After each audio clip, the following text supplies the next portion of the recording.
It's Review-A-Raw. I am John Pollock. And look who's joined me, Wai Ting. Oh, yeah. Decided to show up for once. Very, very kind of you to do so. Are you excited to chat about this edition of Raw? I don't know if I'd say excited. I'm more obligated. Very honest. Are you excited? I can't wait. Yeah, right. I've been counting down during the entire 187 minutes of Raw. Each minute represented one closer to chatting about this show with you. Well, then I guess I'm really excited, too. Really, really excited. It's not every day they go to Columbus, Ohio. Yeah. Columbus. As we are setting out to discover what was new on the Raw frontier on Monday night. We had the Christmas set, Wai. They put a lot of work into this because this year they have a much larger set with that entranceway. Yes. So they had to, That's right. They had to fill this. They did their color schemes in the back. We had locker rooms with stockings hung up.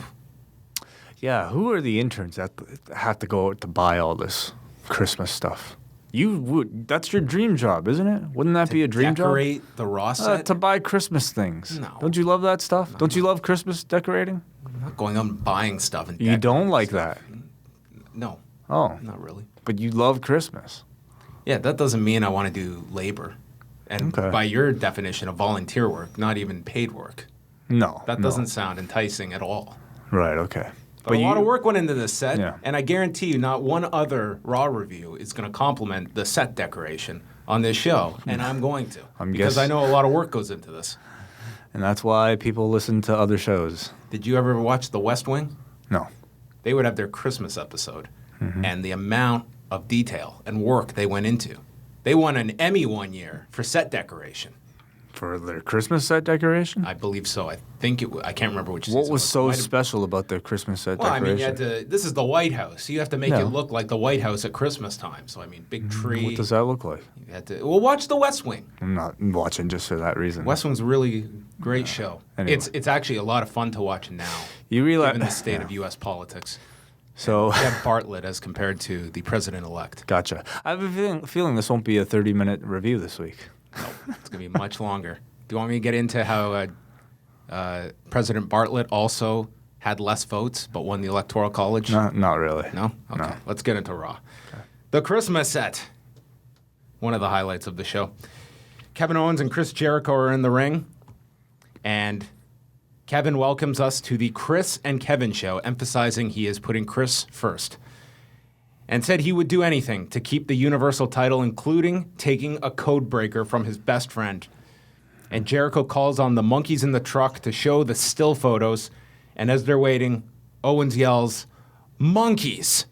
at the top of his lungs as they cut over to show the highlights of the Roadblock main event. There were a lot of boos for these two off the top of the show, which I thought was maybe just, the Columbus crowd being very obedient. But I do wonder if these two had to come out and say something to the crowd before the show started to get them to boo them like this. Now, what is your understanding of the Jericho-Owens reunion? So my feeling is, there are a lot of ways they can go with it. And, on the surface, it's Chris and Kevin, getting back together. Chris basically tricking everybody.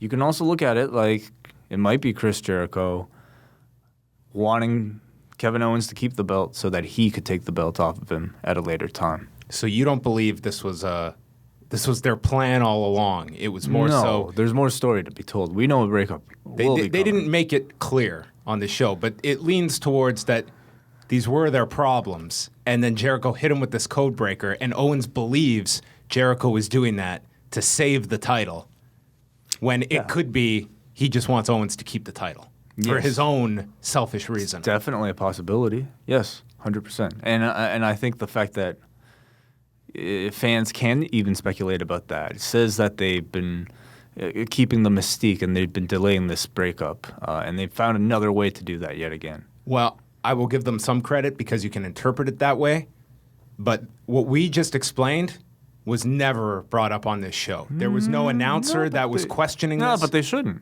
They shouldn't. I don't think enough viewers would clue in on that story. Okay, but that's the point. You want your audience to think that these two have made up and that they're okay, so that you could swerve them again later on. So you believe if that swerve occurs, that this will all be explained? Yes. This will all be brought up? I don't think this will ever be referenced Why again. not? Because I feel most of these episodes are very much, it's week to week. And whenever that big split happens, I don't think this roadblock finish will ever be referenced. I think. I hope it is. I hope I'm wrong. But history dictates I'm right.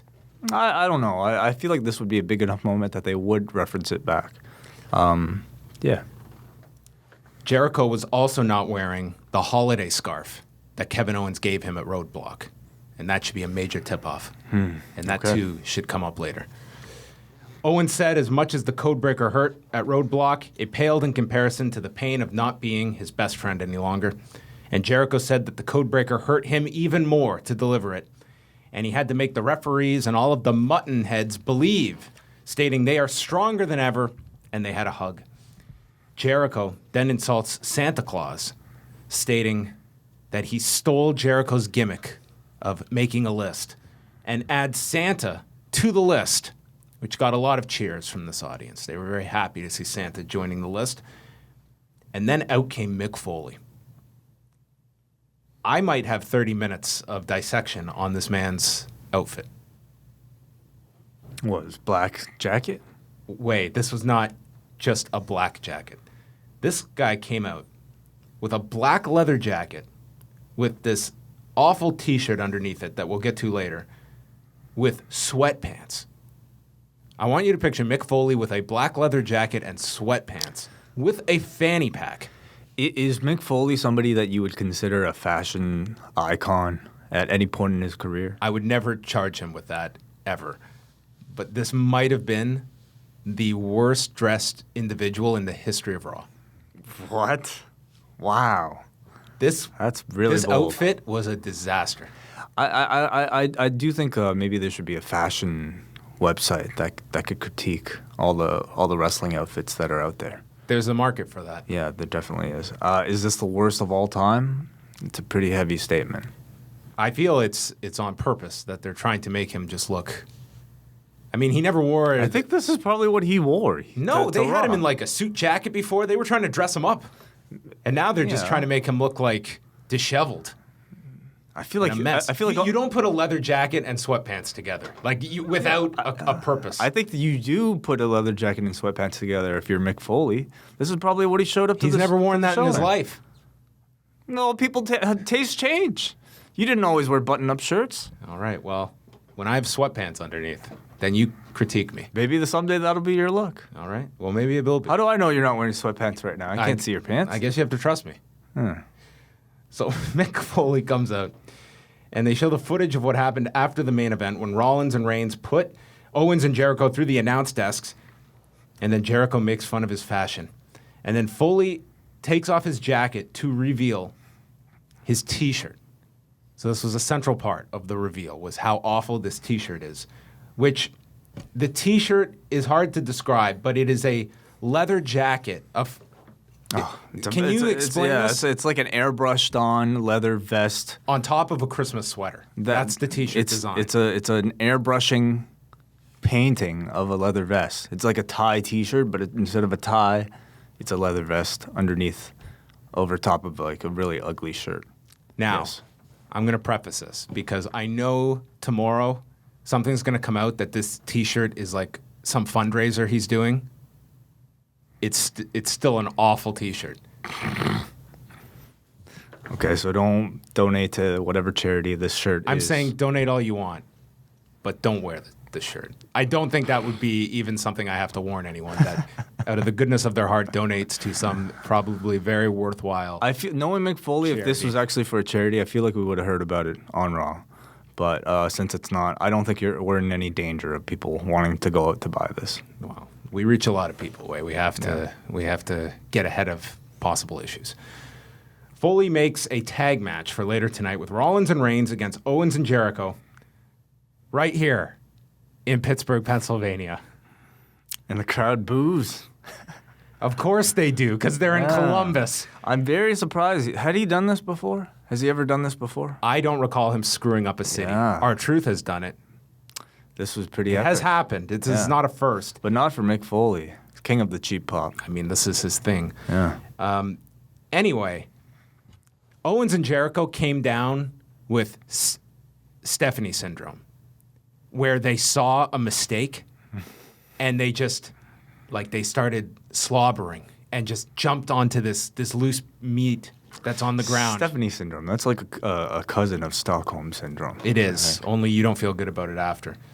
And they both had their jokes. And they're talking over one another, each trying to get their shit in. And to the point that Owens had to apologize for speaking over top of Jericho and lets Jericho get his insult in. But my God, they just pounced here on this mistake. Sure, yeah. Well, we know with Jericho and Owens, and maybe with Mick Foley as well, there's a higher level of trust given to them to improvise on TV. And sometimes when you're improvising, everybody will come up with their great ideas on what type of joke to make, and things like this might happen on live TV. So then Mick Foley points to the North Pole above the ring, and down comes a shark tank. Fresh off its appearance at NXT TakeOver. Probably the same one. Was it a black shark tank or was it the steel bars? I don't remember. Sam, you remember? Was it a black shark tank? It could have been. Okay. I'm trying to remember because we had to stare at that thing from where we were seated. So I got a very good view of it the entire match. This shark tank comes down and No, why do they call it a shark tank? There's no way it would contain a shark. It's no. Have you ever seen Jaws? Yeah. The person goes in the shark tank. Oh, okay. To go and do what they must. So it's a human tank. It is technically a human tank to protect you from a shark. Yeah. So Gotcha. Yeah. Gotcha. Shark cage. But a human cage. protection It's not tank a shark. really doesn't sound that enticing it's for a the shark. Alamo I believe Dome. they called it a shark cage, not a shark tank. You're right. It is not a tank. It is a cage. You're right. The shark cage descends into the ring, and Jericho asks if they're being sent scuba diving. Foley announces it will be Kevin Owens against Roman Reigns at the Royal Rumble, and Jericho will be in the shark cage. Right. Chris says, I won't do it. And Mick says, well, that's fine. You don't have to do it. But then you will never wrestle again. That was a pretty heavy penalty. I thought he would say something like, you couldn't be in the Royal Rumble, and Jericho could freak out and agree to it right on the spot. And then later, Owens can ask him, why did you want to be in the Royal Rumble so bad? I mean, I'm the champion. A shark cage, I guess, is ridiculous enough, so why not take the whole segment and just make it even more ridiculous? This is going to be Michael Cole. There was a point later in the night during the tag match where Michael Cole put two and two together that this shark cage is going to be above the ring at the Alamo Dome, and how wild a visual this is going to be. I mean, this is a dome. I mean, that they're going to have to hang this thing above. That is pretty crazy. That is pretty nuts. So, unlike Paul Ellering, Chris Jericho made this shark cage look, because this gimmick is all in how the person being put in it sells it and the fear of being in this thing. Paul Ellering didn't care. He shrugged his shoulders and he walked into this thing. Who cares? Yeah. Jericho channeled his Jim Cornette here. He had a fear of heights. He stated that he was not going to go into this cage, and then is looking around at it, says that it's made in... Him and Owens both made the exact same joke. Did you catch that? Yeah, which I assume was maybe written beforehand. So Jericho, in wanting to check the stability of this cage, stepped into it and basically allowed Mick Foley to just lock the cage as Jericho just stood there, awaiting Mick Foley to lock the cage. He did so, and then Owens is warning him to get out, and Foley says he has the key, and he goes through his fanny pack and pulls out his Dude Love wallet, a New Day shirt, a Santa Claus inspector badge, and his teeth, and realizes he does not have the key as the shark cage is lifted above the ring with Jericho inside. How did you know that was his Santa Claus inspector badge? That's what Mick Foley called it. Oh, really? Yes. You heard him say that? Those were the words he used. What else was I going to guess this was? Wow, that's amazing. You have a great attention to detail. And then Owens stated, "We're not 8 years old. That doesn't impress us." You have a great memory, too. Foley says that he's going to work on getting the key. And I thought Jericho was going to be stuck above this ring all night. I thought so, too. He lasted a commercial break before they found the key. Yeah. But the guy has to use the bathroom at some point. I would say it would have been a funny gag to have him up there for at least a segment. I don't think he gets paid enough to be up there for the whole show. So that was the opening segment, and we've got our Universal title match for the Royal Rumble. Yes. 6 weeks out. Yes. Does this interest you? No, it does not. No, it does not. First of all, I don't want to see another Roman Reigns Kevin Owens match. I think Jericho will certainly make the stipulation entertaining. However, I really don't buy the reasoning for it. I didn't think we really... I guess in 2016, what reason could you give to justify a shark cage match? You know, what do they call? What did they call the other one? The Authors of Pain one. What did they call that? Did they call it that? Paul Ellering is suspended above in a shark cage. Like outside of a wrestler who has always discussed his fear of heights. Outside of that, I feel like this gimmick really just comes out of nowhere. You know what I mean? And I don't think Foley here or Jericho really did enough to kind of justify it, justify the reason why we're doing this type of match. It's all, like I said, this whole thing was very campy. It played out very campy. I thought in this segment they tried a lot of like cute kids' birthday party gags, like, pulling the stuff, walking into the cage and letting Foley lock him in, Mick Foley pulling all of these things out of his panty pack. All these things that like didn't necessarily work for me in a live setting. Maybe, like I said, maybe in a kid's birthday party it would have been fun and entertaining. But I feel like on a show like a Raw, I don't know. It was just really corny and cheesy. And maybe that's a good thing for 1 year. But for a Royal Rumble, I didn't like it. I wasn't crazy about the finish to Roadblock with Owens and Reigns when you do a long match and then it's the DQ, even though I could see, okay, this is where they are going with Jericho. There was a reason for it. And then after the pay-per-view, I heard this was the idea for the Rumble with the shark cage. Mm-hmm. And there is at least a reason for it. It's not just this random stipulation out of nowhere. I mean, Jericho cost Reigns the title. But why a shark cage? Why not an actual steel cage? Well, a shark cage is like a very specific gimmick. I don't think really hadn't been used at all. No, it hasn't. I think it's just the idea that this is something different that they have just rediscovered in pro wrestling and just used to take. Why do you think that is? You know what? A steel cage match, to be honest, I don't think anyone would care. Yeah, no one would care. I guess not. But a shark cage, like a man suspended above a cage, just looks ridiculous. And maybe you're right. Maybe that's what they're going for, something that looks a little bit different. But, it just the feels idea like... is sound. It eliminates Jericho from getting into the match. Well, that never happens. They just throw the dude throws something out of the top of the cage to give his opponent. First time in wrestling, they should frisk him ahead of time before he goes into the shark cage. It should maybe actually be a shark tank with You're right. It walls. should be a tank. Yeah. Give him some breathing mask. Yeah. Well, give him a mask. Hey, our WrestleMania 2 bottle opener just fell. Oh, wow. Cool. Where could you find that? Where can I find it? I can find it right here. That was from the November Pro Wrestling Crate. Yes, we didn't go over this. No. A Rosemont Horizon WrestleMania 2 bottle opener. Yeah, which you will be keeping. I am. I think this is pretty cool. Yeah, actually, it is pretty cool. Honest, so. All right. That was our opening segment. You probably missed this, but there was a Total Divas promo during the commercial break, and starting this week, they are moving to a new time of 9 p.m. 9 p.m. when? Wednesdays, which I don't think it airs at that time in Canada. I believe it's Tuesdays that it airs on eCanada. It airs before the U.S. one? I think they air the last week's. Oh, last week, so it's 6 days behind. I believe so. Don't quote me on that. I won't. But they're changing the time. The numbers have not been all that great this season. That's the reason you think that they're changing the time? I can't see any other reason why mid-season you're changing the time like that unless they feel 9 o'clock can get them a better audience number. We'll find out this week. After the break, Jericho has been taken down from the cage, and he's getting an oxygen mask backstage, and Owens is trying to calm him down. He's hyperventilating, and Owens needs him to focus on the tag match for later tonight. How many weeks are we away? 6. 6 weeks, okay. It's Long a lot way, of time. Long way away. Yeah. Enzo and Cass come out, and Enzo is now, his new merchandise are these headbands with hair attached to them. Mm-hmm. Yeah, who else had that? Like Zack Ryder had something like that, right? Yeah, well, we had the unicorn horns, Right. which were similar. Mm-hmm. So headbands are still as lame as ever. Wigs. Yes. Yeah.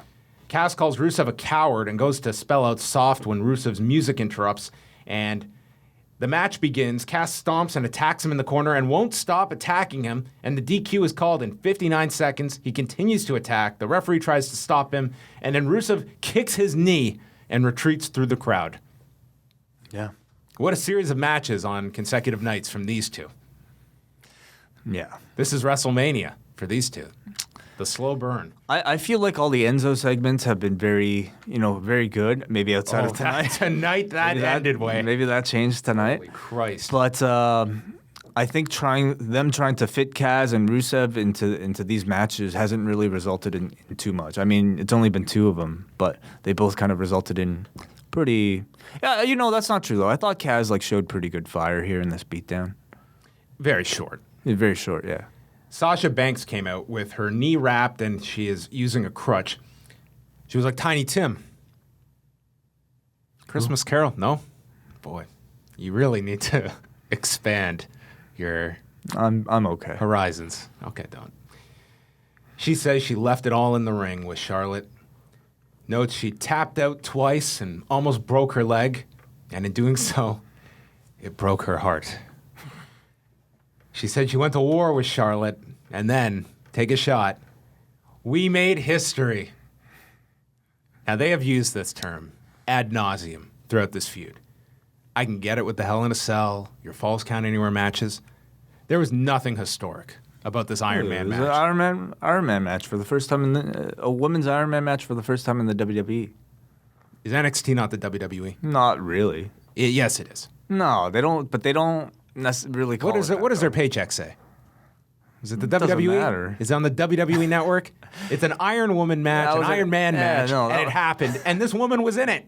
There was nothing historic about this match on Sunday. NXT show, an NXT branded show. Okay, it was the first women's Iron Man match at WWE Roadblock End of the Line. Yes, I guess so. That's right. And therefore, we Cass and Rusev was historic because it was the first time that the Yeah, sure. It's all historic. Russian Bulgarian Rusev faced the New York native Cass on a kickoff show in Pittsburgh. She says that the better woman won, and the fans booed this, and she doesn't feel like the boss anymore. And she asks Charlotte to come out because she wants to congratulate her, and she waits, and Charlotte is too busy to come out for this. She waits, and then Nia Jax returns. Her first appearance in a month on Raw, stating that Sasha will never be the boss to her. She's just a little girl, and kicks the crutch away as Banks falls down, and then tosses Sasha with a heel across the ring, and Sasha's grabbing the knee, and Jax goes to use the crutch, but then decides not to, and just leaves. Mm-hmm. My one conclusion at the end of this, Bayley kind of sucks as a friend. Yeah, I can see that. Wouldn't your friend come to assist you here? You're on one leg. I guess I could see that. I mean, that's not the program, but Yeah, I guess not. But this is one This leg looks like Sasha against Yep. Nia Jax. Yep. Man, I think Jay and Dan would love this. This is going to be historic. It will be. Yeah. I mean, I'm not.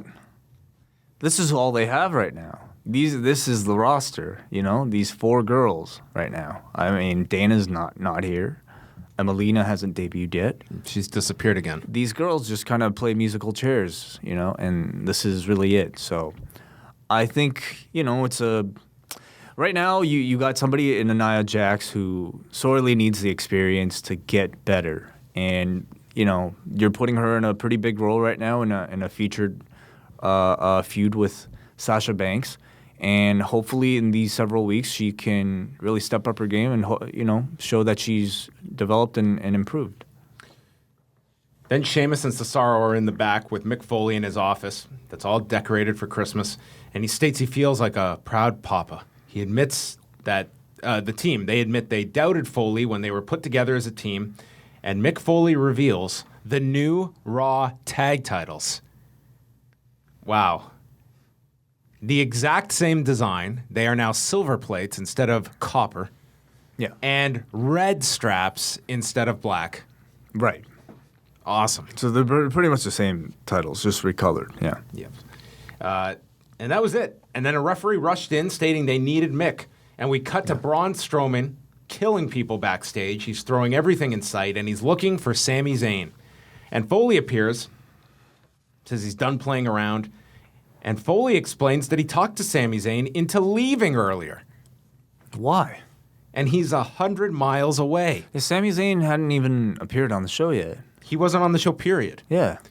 So after all of this, of Sami Zayn stating he wants to fight this guy, and he goes to 10 minutes with him, after all this, Mick says, why don't you take off? And Sami says, allegedly, sure. And go 100 miles away. Go 100 miles in the opposite direction. See ya. And then Mick pleads to Braun's sensitivity by stating, it's the holiday season, Braun. Can you take the night off, please? Yeah.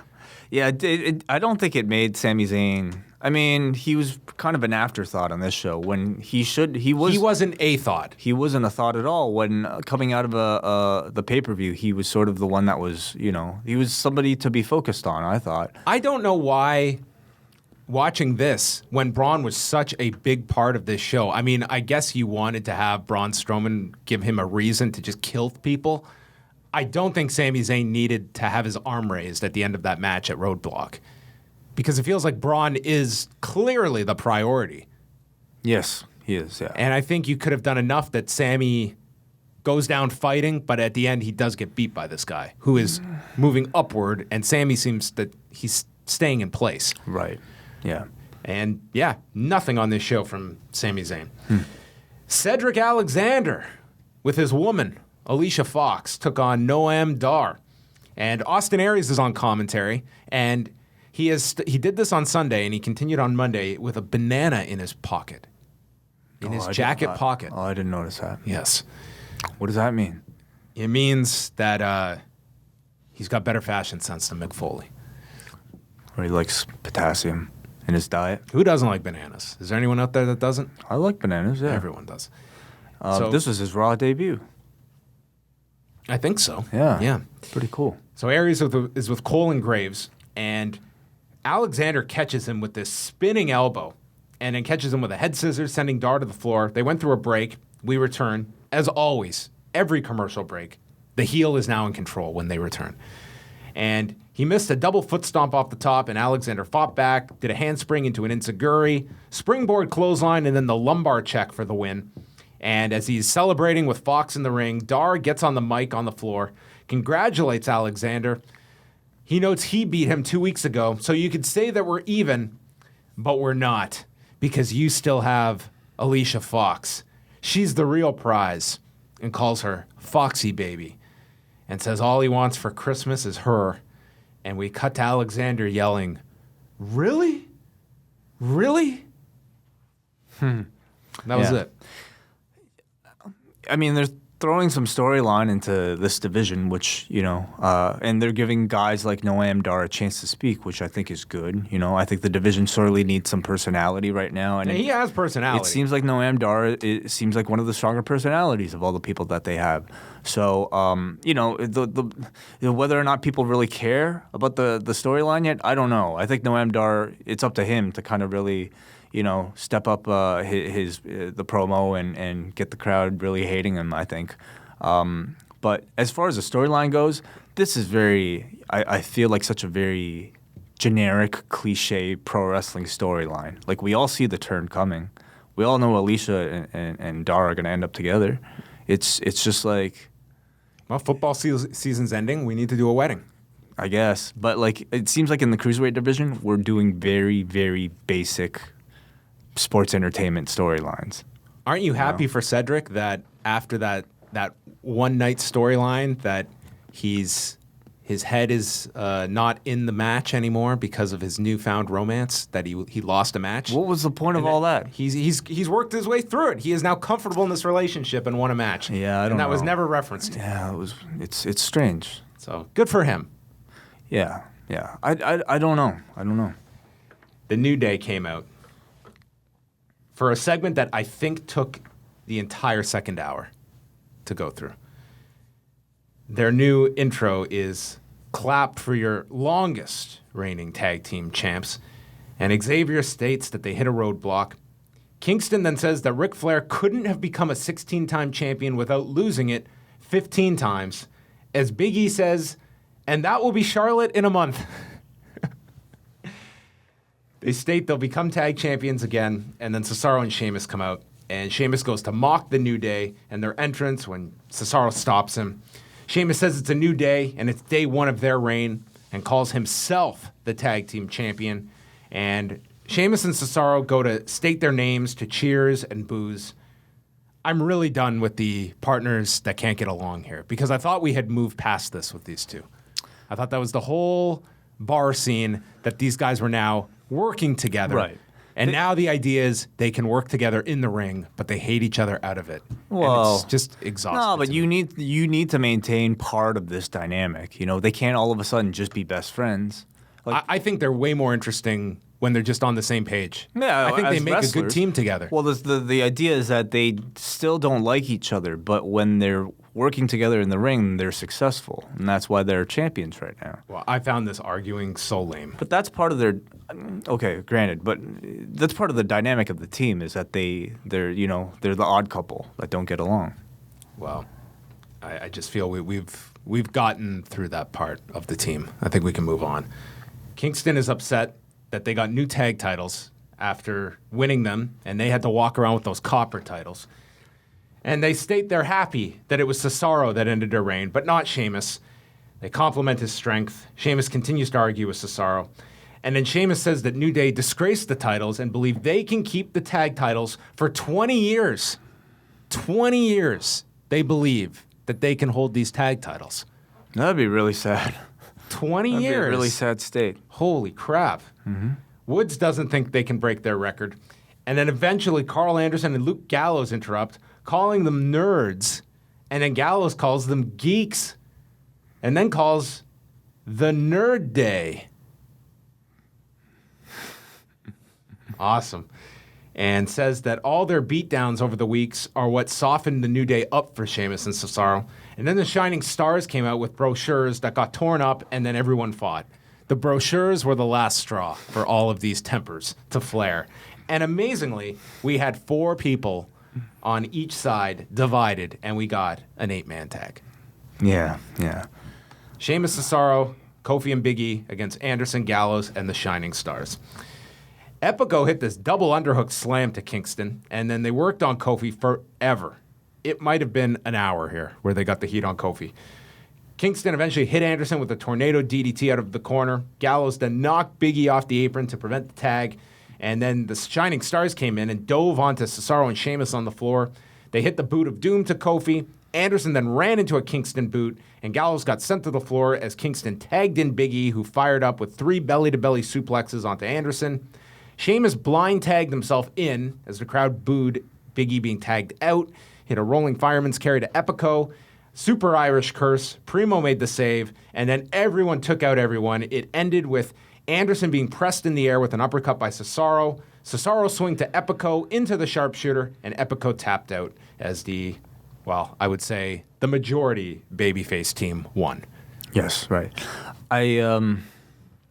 I'm a little concerned with the tag team division right now because really... this is it. Yeah, this was it. And I already found this match kind of dull because of who was involved. And they might have the tag titles for 20 years at They this rate. actually might. There's a chance. I just can't think of who Cesaro and Sheamus would feud against. I mean, I guess you could do a New Day rematch, but is there really that interest to see the New Day win the championships again after holding it for a year and a half? Rusev and Jinder.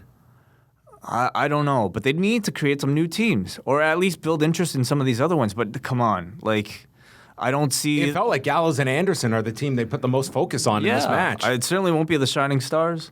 Gallows and Anderson, I guess, can, but with lines like the Nerd Day, I just they certainly have the potential. I think they're great, but so far on Raw, they've been a real disappointment. So I don't know who else you could really pair with Cesaro Enzo and Cass seem removed from the division. It's also not even saying that Cesaro and Sheamus are all that over. I think, they're picking up some momentum, but are they that over? Cesaro is. Sheamus actually is too. He's actually doing pretty well. But I shudder to think of some of the tag team championship possibilities that are going to be on some of these pay-per-views. Yeah, I mean, we'll probably get the New Day doing some rematches and maybe a three-way program, but it's just it's tag matches you've seen to death at this point. It's not even an indictment of the performers. It's just this tag division it's really run its course with these teams and done so many of these combinations. Enzo and Cass are in the locker room. Enzo is feeling bad that he's costing Cass all of these wins.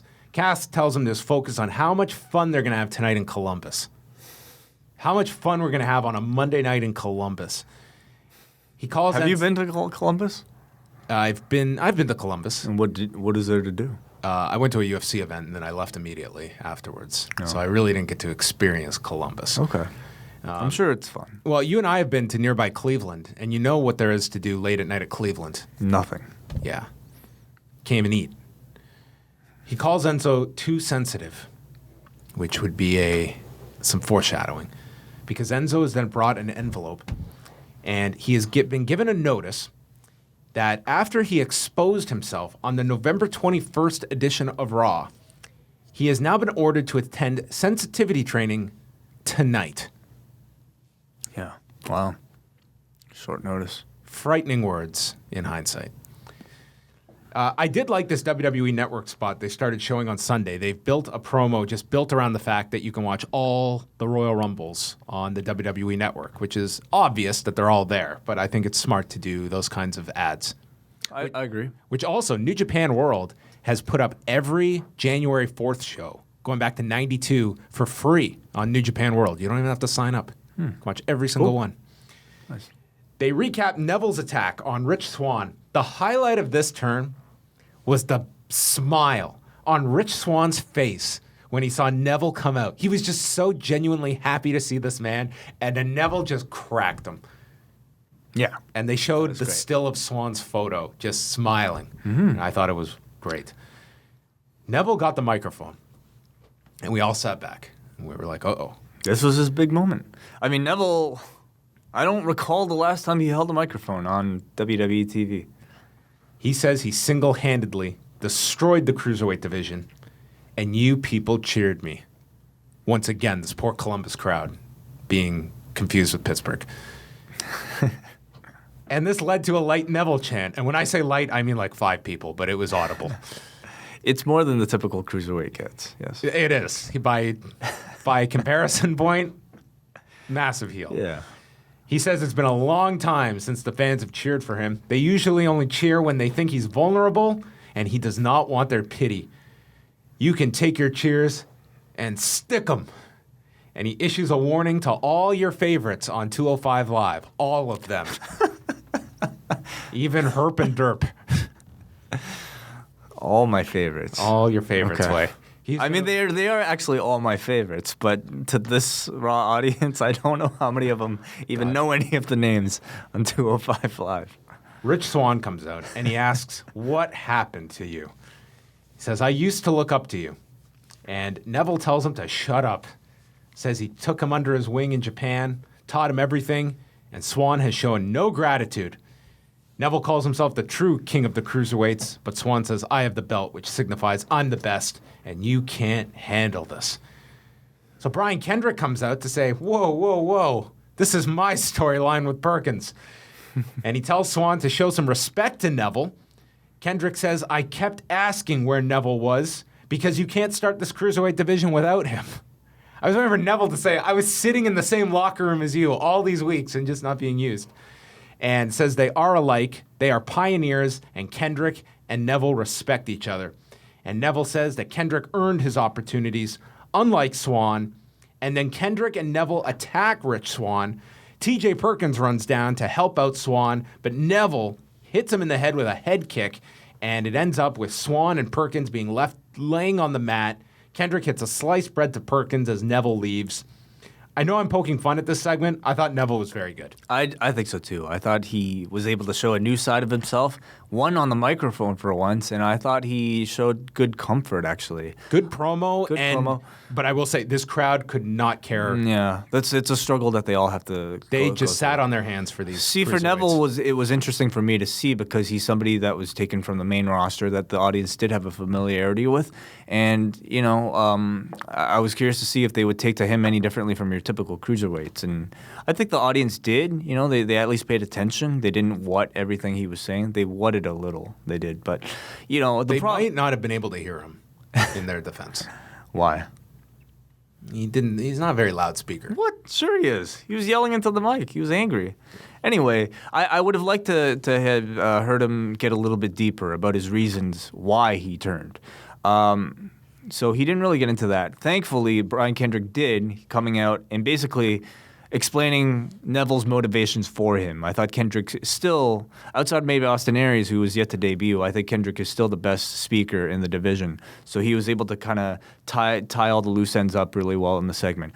Swann coming out, I didn't like the fact that he came out outlandish with that smile, all smiles. The guy he should have been pissed. He should have been pissed. He was beat up on last night, so I wasn't that happy about that. They're trying to put a lot of backstory into these, and like you said, it is very reminiscent of the T.J. Perkins, Brian Kendrick storyline that's still going on right now. So maybe I don't know. Is there something to that? Yeah, I'm definitely interested to see this tag match with Neville and see how much of his style he changes, because his style is that of a babyface, and I hope he adjusts a lot for this heel character. I feel like we've seen that babyface or heels can still be high flying. Like we've seen, with Seth Rollins, who played a heel for much of last year, still doing a lot of high flying moves, but maybe that's why he was turned babyface so quick, eventually, but. He still has to keep the high flying for sure. It's an improvement over what they were doing. Well, they were doing nothing with him, so This would be an improvement. Mm-hmm. This next segment was not an improvement over anything. It was the first of many sensitivity training skits. And our participants were Jinder Mahal, Bo Dallas, Darren Young, and Bob Backlund, the stars of Main Event. And this was being run by Colleen McCarthy. What was that Dr. Shelby thing? What was that? Psychiatry? The Team Hell No thing? What was that? That was anger management. Oh, okay. Yeah, this is sensitivity training. Gotcha. Enzo walked in, and he's asked what he is here for.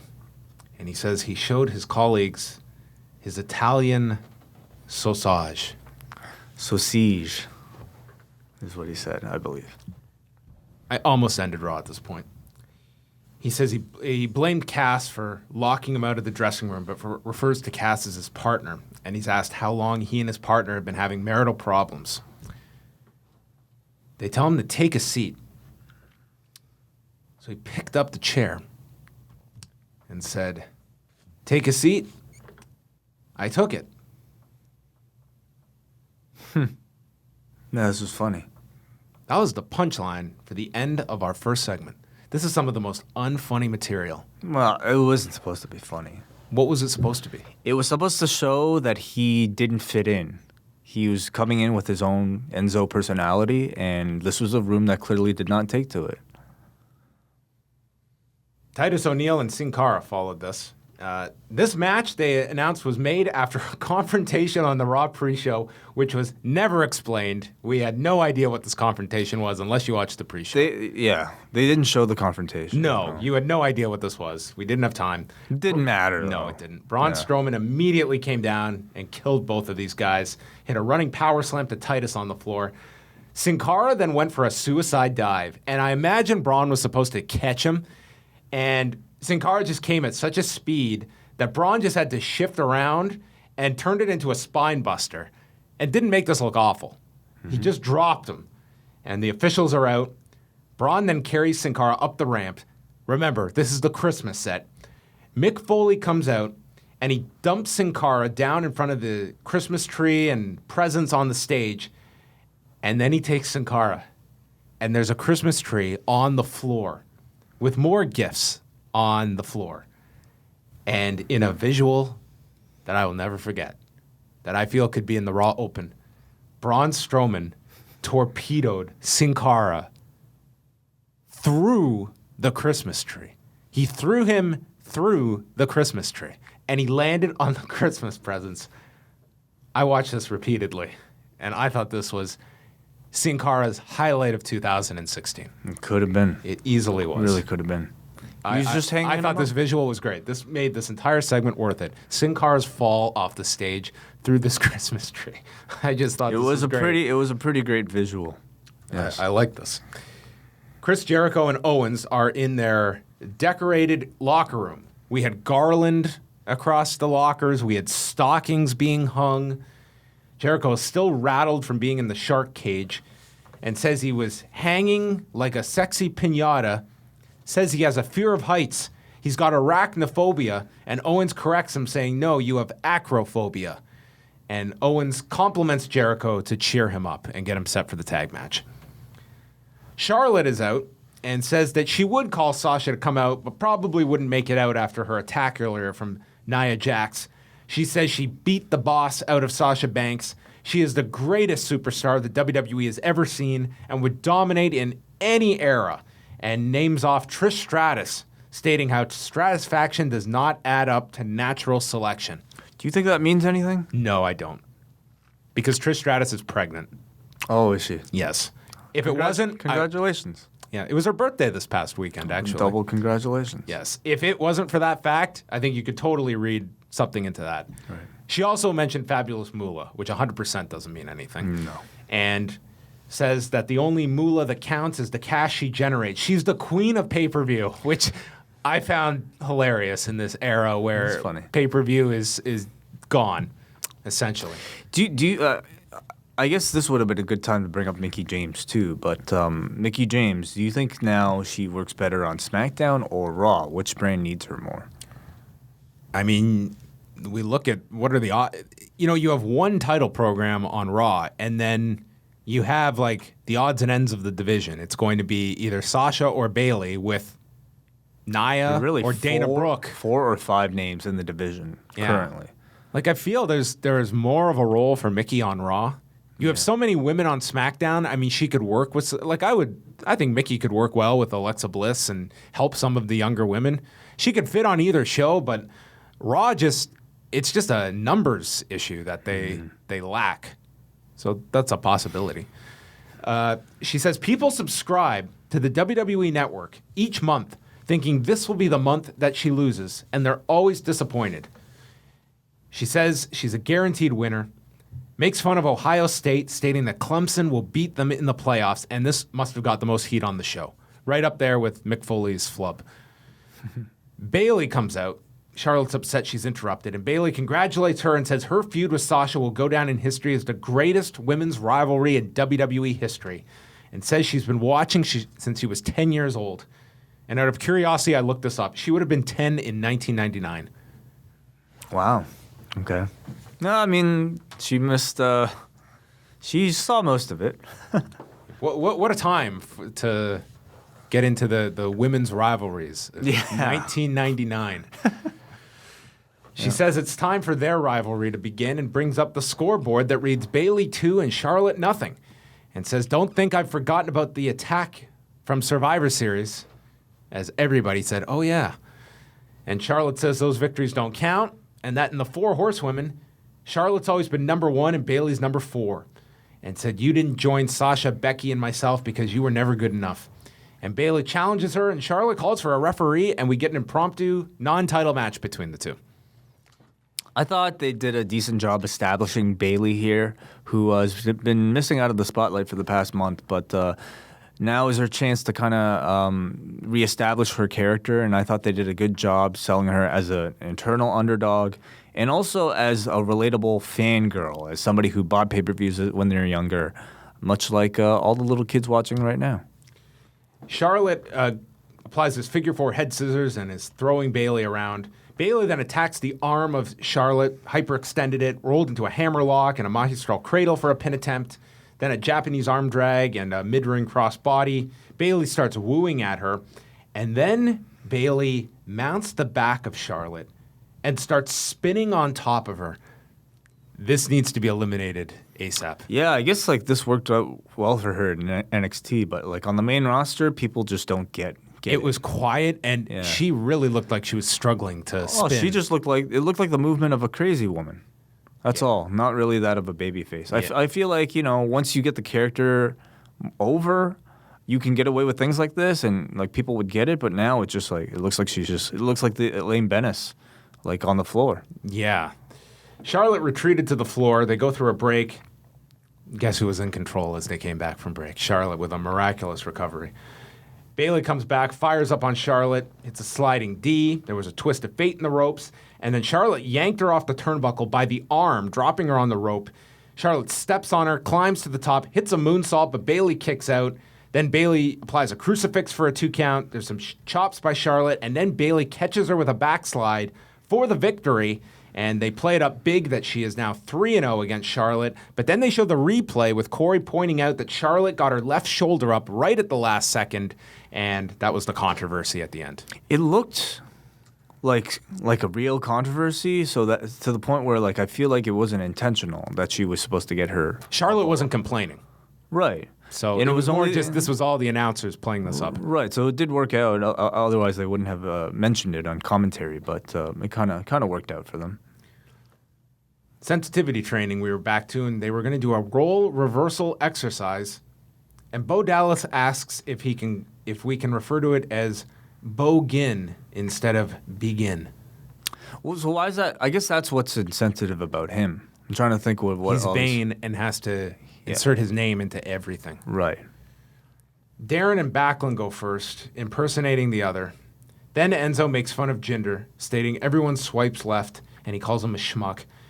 Jinder says that Enzo has a little man syndrome. These were so awful. Yeah, these weren't great. No. I don't even have the energy to complain. Another Emelina promo. She is back to premiering soon. Then we go back to the sensitivity meeting. Hey, what happened to Eva Marie? She's off.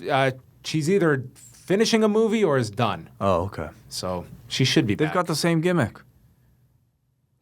I mean, it should really be Emelina's gimmick now. Is like she'll actually arrive, but then constantly delay her match.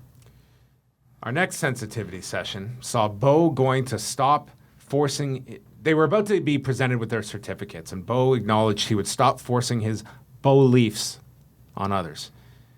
Darren says he'll stop being selfish and be more supportive to his coach. Backlund says he wants 200 Hindu squats out of him. And then Jinder will think before he acts out. And Enzo says he will be more sensitive as a G to his tag partner and as a lover. And when she goes to give him the certificate, says he's already certified. And wants to exchange Instagram handles with Colleen. And then all of a sudden, Rusev appears in the ring.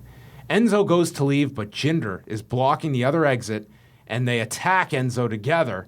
And it ends with Lana slapping him and Rusev putting him through a table with a uranagi. We needed all these segments for this. The polar opposite of all the praise I gave that hotel segment was this. Yeah, this wasn't very good. This was just some garbage vignettes. I didn't really like the Dr. Shelby segments either, but I think people really liked those, so maybe people really like Kane and Brian really carried those. Did you they? had personalities. No, I didn't like those at all. As a part of them. But those were a hit, and to this day, especially with younger audiences. So maybe, this was something written for somebody else. I guarantee you these will never be referenced again unless it is to poke fun at. Could be. They promoted Rich Swann and TJ Perkins against Neville and Brian Kendrick for 205 Live, and Dean Ambrose taking on Luke Harper on SmackDown Tuesday night, which takes us to the main event, Kevin Owens and Chris Jericho against Roman Reigns and Seth Rollins. This went over 17 minutes altogether. Reigns and Rollins were in control early as Owens pulled Jericho to the floor, and then they were chased back off from the ramp into the ring. Reigns is in with Owens, and Owens gets sent into the barricade, hits a drive-by. Owens and Jericho then get the heat back, and they're constantly just running down Reigns, with Owens telling Jericho to slap him and warning Jericho that he'll get conditioner in his hand if he slaps him too hard. Reigns fights back, but then gets drop-kicked by Jericho, and they keep building to the hot tag. Eventually, it's made to Rollins, who hits blockbusters to both guys, hit a reverse neckbreaker DDT combination. Jericho then missed a lion salt. The pedigree gets countered, and Jericho's onto the floor, and Rollins hit suicide dives to both at the same time. Reigns then hit a Superman punch to Owens on the floor and a springboard knee into the ring by Rollins. He climbs to the top. Jericho gets his knees up for a frog splash and applies the walls of Jericho, which is stopped with a rope break. And then Jericho leaps off the middle rope for his dropkick spot into a Superman punch, and Rollins is crawling for the hot tag to Roman when Braun Strowman appears, pulls Reigns off the apron, and attacks him on the floor. Jericho and Owens double-team Rollins, and then Strowman climbs in. Owens and Jericho take off, and Strowman attacks Rollins with a power slam. Then Owens and Jericho send Reigns into the ring, and Strowman hits him with a running power slam as well. And we went off the air after the DQ has been called, with Michael Cole stating, "It's Braun Strowman time. Somebody better call 911." Oh, is that the new catchphrase? Better call 911, which, with this audience, someone might have. Yeah, I was actually very happy to see Braun Strowman come in to ruin this match, because while all four of these men in the main event are great performers, I've seen enough of them together as a set. I felt bored with the match, and that was simply because of who was involved. I'm a big fan of all four of those guys, but the combination of the four of them I've seen to death. So having Braun Strowman in here in the title picture, I think is good. I think it's good to have a big man for all these smaller guys to work off of. I mean, mainly for Rollins and Reigns, but I'm interested to see how he would fit in with Jericho and Owens as well.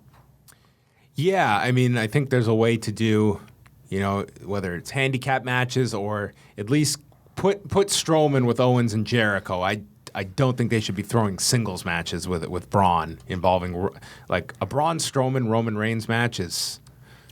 That's a wrestling recapper's worst nightmare. Or a dream. Strowman Roman. How are you going to do that? Oh, man, our name for that show that week. I mean, that to me is... I'm going to already start working on that one. Whatever. Yeah. So that was Raw. Good show, bad show. Bit of both. I was a little tired myself too, so why don't I refrain from final judgment? That's the whole point of this show. No, your final judgment. I was tired, so I found it a little boring, but that's because I was tired. Well, how about you? I mean, there was those sensitivity training segments were some of the worst of the year. I kind of just felt like the matchmaking. I mean, it's a Raw. We're 6 months out, so it didn't feel like there was all that much to build to. 6 weeks. 6 weeks, yeah. I don't know. Well, this is show one in the build to the Royal Rumble.